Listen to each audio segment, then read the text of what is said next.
So, you're here as a part of this installment of Scream, and Scream is known for adding, a little bit of meta here and some horror nostalgia there. Do you think fans will get some of that for this experience too?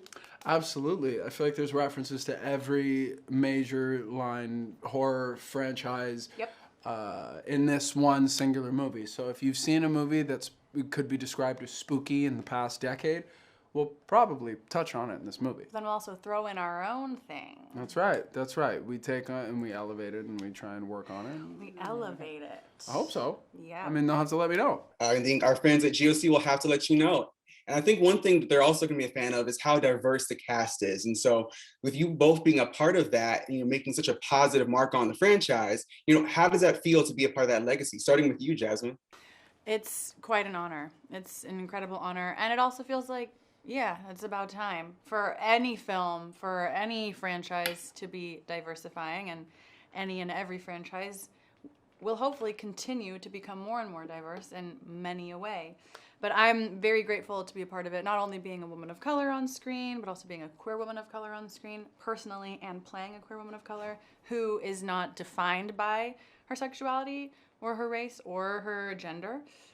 She is so many other things, but happens to also be those things, and it's celebrated, and I think that's cool. Truly. You do a great job of it for what it's worth. I love to see it, honestly and truly.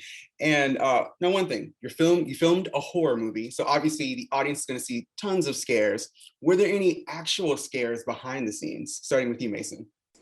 Of course. I feel like when you're filming a movie of this type, I feel like it's only natural that scares would kind of Like come losing about. your keys. Losing your keys was one. I was gonna say, when you live in a on location in a foreign place for that long, you tend to run into like the natural horrors of life.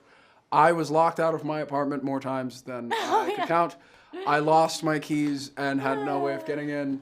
But it's nice because I had the lovely staff at the hotel we were at. Oh, I love them. Oh, I'm still friends with you-know-who. Yes, I don't want to say her name, but yeah. And then I also I don't understand the South's grocery stores that they have there. There's no Ralph's, It's just, what is it? What was it called? So there's a Safeway, there's Safeway. I was going to say a- H-E-B, but that's Texas. No, what is it? The one, Food for Less? No, I don't remember. Food for Less. Yeah, I went to We have that here. Do we? Yeah, we have Food for Less here. Food for Less. There's one right by my house. All your nutritional needs. Yeah.